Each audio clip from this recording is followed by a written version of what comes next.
O nosso programa de hoje é sobre a história do traste. É claro, o traste, qual traste? Nessa altura os meus telespectadores, cada um está a pensar, claro, ele vai falar no traste, naquele que eles acham que é o traste, porque os outros acham que não. Vou falar é no outro traste, talvez até no... Porque entre nós é assim. Há sempre um que é o traste, o outro acha que o traste somos nós, porque traste tem esse sentido de a pessoa retorcida, de má pessoa, de pessoa de quem se não gosta. Mas é curioso que a palavra tem outro sentido. Os trastes também são os móveis. Diz-se andar com os trastes às costas, no sentido de andar a fazer mudanças. Os trastes. Também se diz os tarecos. Os tarecos. Não sei a explicação desse sentido da palavra, mas é verdade que a palavra traste tem o sentido de objeto de mobiliário. E é exatamente destes trastes que eu vou falar. E vou-lhes falar num lugar que é o melhor para em Portugal falar de mobiliário. No Museu da Fundação Ricardo Espírito Santo Silva. Fica aqui no coração da Alfama. E quem quiser saber alguma coisa da história da mobília em Portugal, é aqui que se deve dirigir.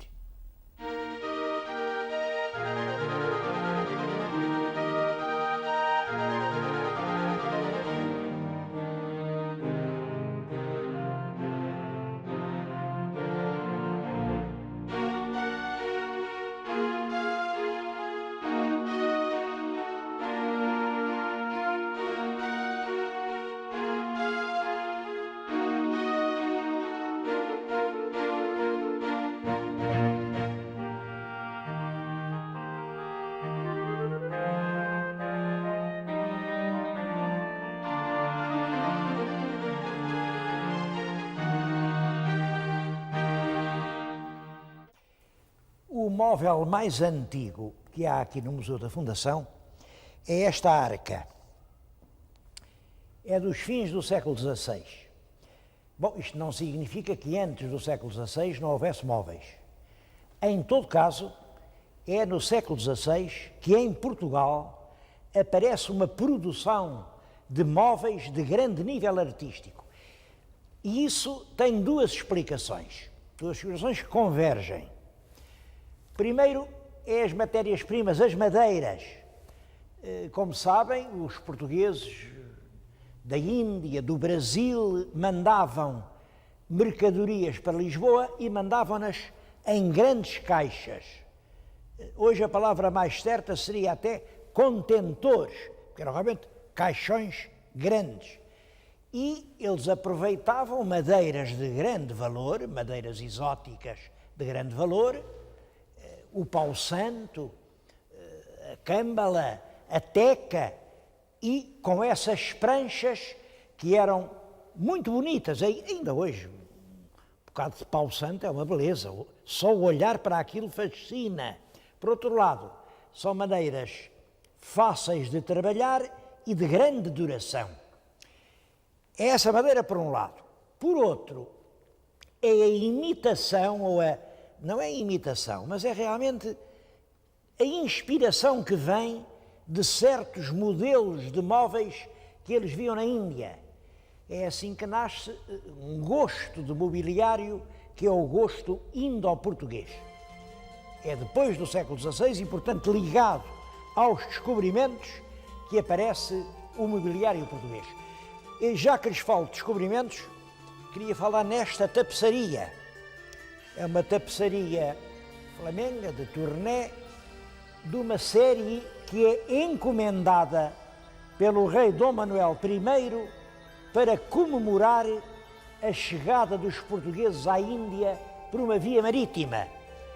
É uma tapeçaria cujo tema são realmente animais orientais, são as girafas, vêem-se os navios da descoberta e está muito bem aqui porque é realmente o descobrimento que marca o início do móvel propriamente português. Isto é um móvel indo-português. Diz-se indo-português porque, por um lado, é português. Corresponde a um tipo de móvel que se usava em Portugal, mas todo o gosto é asiático. É executado por artistas indianos. O móvel chama-se um contador. Contador porque isto servia para fazer contas. A história dos contadores é muito curiosa. Inicialmente é apenas uma caixa, é uma mala, tem pegas laterais, uma mala que se carrega a dorso das mulas e que o mercador leva para toda a parte. Leva de cidade em cidade, leva nas feiras. É aqui que ele tem as moedas dos vários países, tem os documentos, faz os câmbios e anda em cima da mula. Naturalmente, quando chega à casa, descarrega a mala e coloca sobre um banco. Um banco, a parte de baixo é o banco que tem em cima as contas. Devo-lhe dizer que é deste banco que vem a palavra moderna banco, no sentido de estabelecimento de crédito. O sítio onde a gente vai, enfim, receber e pagar. O banco vem daqui, do local onde o mercador colocava a arca dos seus negócios. Quanto à decoração, reparem até que ponto ela é minuciosa e perfeita. É marfim, são incrustações de marfim colocadas sobre madeiras exóticas, com uma ferragem também oriental, muito fina, e tudo isto produzia um efeito deslumbrante.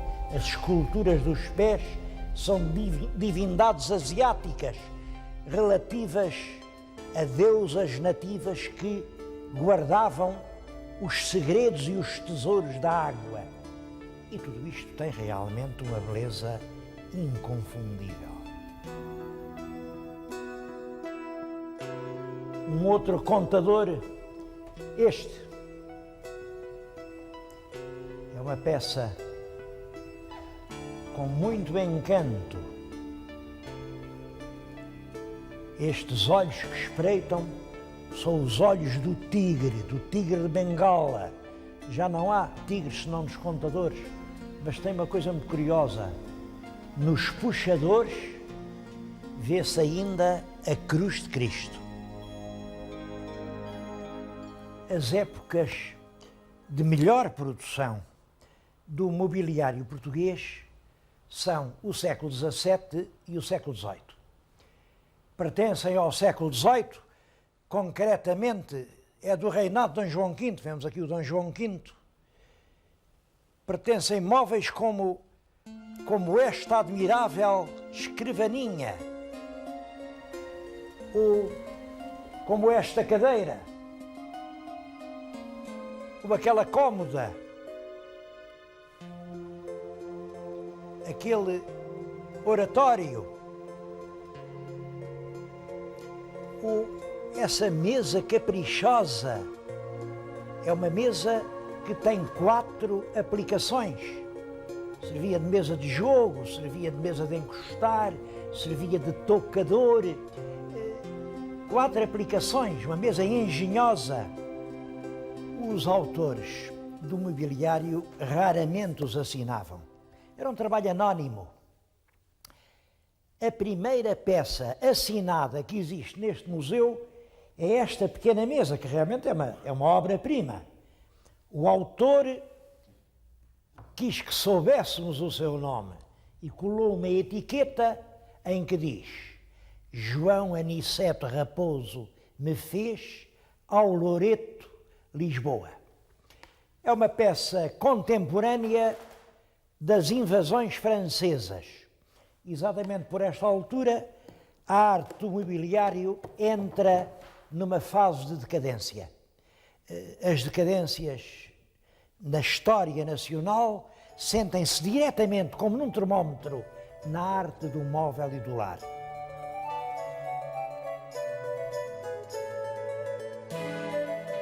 Quem venha à Fundação Ricardo Espírito Santo comete uma grande injustiça se não falar nestas oficinas que procuram manter vivas ainda as velhas artes e ofícios. Junto do Palácio há oficinas de desenho artístico, de marcenaria, de embutidos, de talha, de dourador, de encadernação, de lacagem, de polidor. Eu vim aqui falar-lhes nisto numa dessas oficinas. Já viram o que eu tenho na minha mão? É ouro, é um ouro que, depois de passado aqui no laminador, isto é um laminador, herdado, os homens que trabalham aqui já o herdaram dos avós.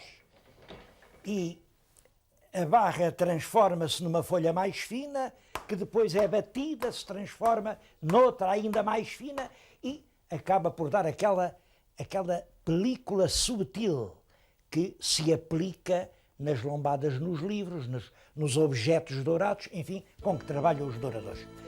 Isto é assim para os dourados, é assim para muitas outras artes, aquelas artes antigas que estavam a morrer e que a Fundação Ricardo Espírito Santo Silva pretende conservar vivas numa aspiração de não deixar morrer o que era realmente a nossa qualidade. Bom, naturalmente que o que pode manter vivas estas artes não são as atividades dos mecenas. É realmente um elemento ativo e atual. É o mercado.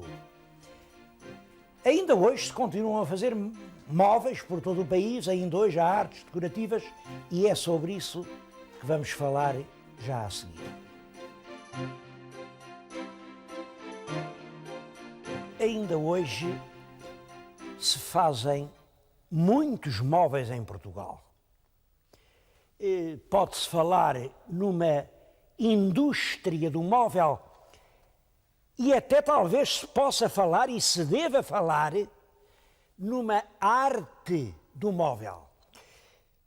Pegar assim num bocado de madeira como este, isto é um bocado de nogueira, e transformá-la nisto, isto não é só indústria, é arte. Tudo isto é feito à mão, é com o ferro que vai vazando a madeira e faz este ornato. Eu estou-lhes a mostrar isto como um simples exemplo, porque qualquer móvel, está aqui outro pedaço de talha, isto é uma talha de tipo Renascença, é feita agora, estou a falar-lhes numa fábrica nos arredores de Braga. Portanto, uma indústria ou uma arte, e que não julguem que é assim uma coisa insignificante. No nosso país há cerca de 3.500 empresas, 3.500 empresas do mobiliário. Empregam perto de 75 mil trabalhadores, quer dizer, são pequenas empresas, em que o chefe da empresa é muitas vezes ele próprio, o pessoal, ele, os filhos, as sobrinhas, os amigos. Esta é a pequena empresa de dimensão humana e isso não é assim despiciando. Estou a falar-lhes em números do ano passado, isto deu perto de 150 milhões de contos de produto fabricado. Isto é muito importante, é evidente, num país que está na situação em que nós estamos. Ter uma indústria que ocupa 3.500 empresas, em que, portanto, há 3.500 patrões, e que dá 150 milhões de contos, isto é muito importante. E estou-lhes a falar nisto porque isto é muito importante, mas está ameaçado. Os fabricantes queixam-se de que eles fazem os móveis, mas os móveis não se vendem. O que se vende é um outro tipo de móvel, um móvel que vem de fora, importado, muito mais feio. Bom, agora vou-lhes contar uma história. Acho que já repararam que lhes estou aqui a falar junto de uma lindíssima cama de embutidos. É uma cópia das camas da época da Rainha Dona Maria, e ela está aqui porque uma família aqui do Minho tinha uma mobília deste gosto. Achou que não queria, estava farta, queria antes uma coisa com mais dourados, com mais brilhantes, com mais coisas, e comprou uma mobília nova, mas com uma condição. Vocês têm que lá ficar com esta que é velha. Bom, a empresa realmente vendeu-lhe a mobília e não teve coragem para mandar partir esta, e fez bem, porque esta é que é boa, a outra é que é má. E porquê é que eu conto isto?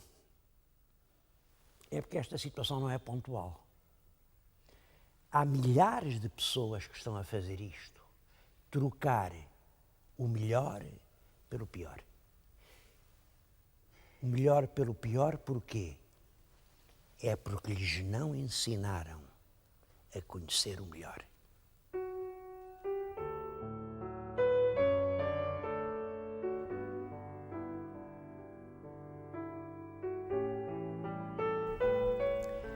Ainda é possível fazer réplicas fiéis dos velhos móveis portugueses. Isto é a fotografia de uma cama do século XVII e aquela é a réplica, só um perito a distingue. Este contador é uma cópia de uma peça do Ruhlmann. O Ruhlmann é um famoso desenhador de móveis das primeiras décadas do nosso século. Eu acho que se o Ruhlmann voltasse ao mundo, ficava vaidoso com esta execução. Realmente não pode ser mais perfeita. Isto é marfim, todo o móvel é pau santo, os interiores são pau cetim, mas é realmente a perfeição na execução o que aqui impressiona.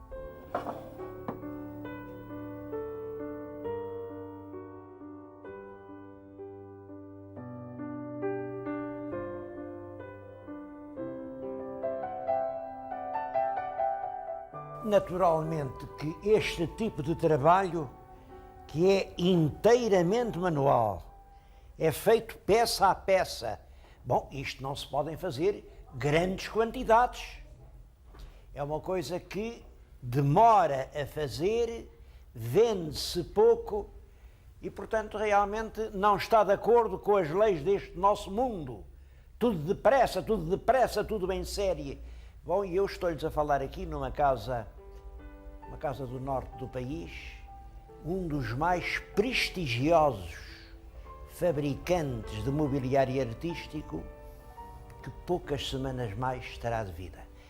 Isto é impressionante, mas é verdade. Eles eram tão bons que já não há lugar para eles.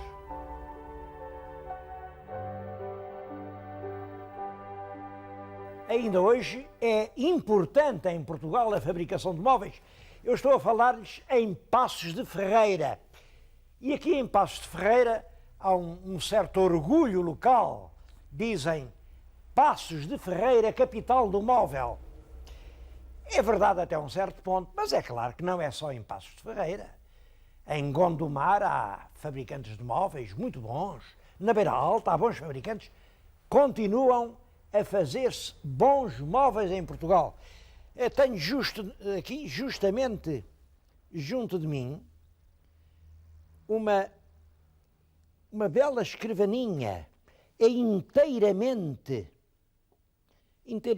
obra da indústria portuguesa e tem um acabamento inexcedível.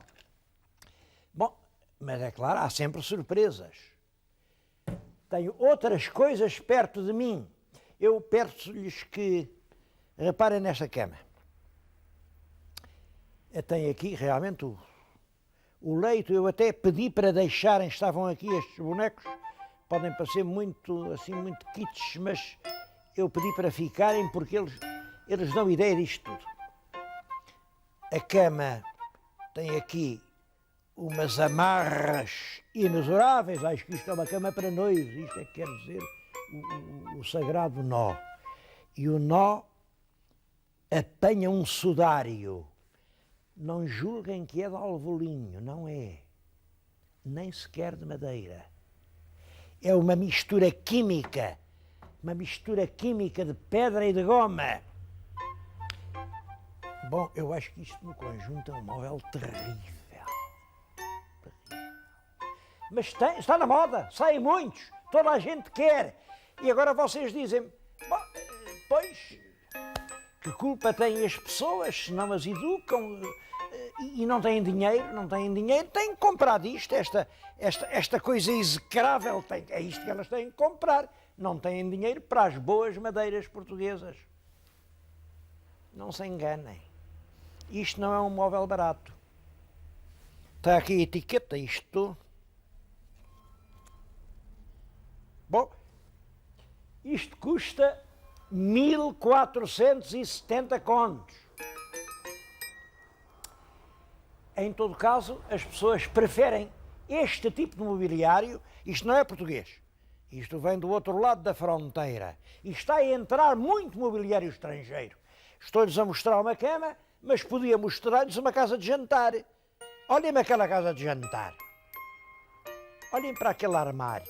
Olhem para aquele aparador. E o preço também é deste género. Uma mobília estrangeira, deste tipo, custa 4 ou 5 vezes mais que uma mobília portuguesa em castanho, em carvalho ou folheada mesmo em pau santo. Bom, então as pessoas não têm culpa, gostos não se discutem. Eu com isso é que não concordo e é sobre isso que eu lhes queria falar. Gostos discutem-se. Há bom gosto e há mau gosto. O que há é outra coisa. Há que as pessoas não têm culpa de ter mau gosto. Não se faz nada para educar a sensibilidade, a cultura da gente das nossas escolas. Por exemplo, em todos os nossos programas de primário, secundário, superior, onde é que se fala dessa realidade que eu lhes mostrei há bocadinho, que é o mobiliário português? Esta região de Passos de Ferreira também está impregnada de história. Tem monumentos, vejam só, este é o Mosteiro de Ferreira, vejam que beleza.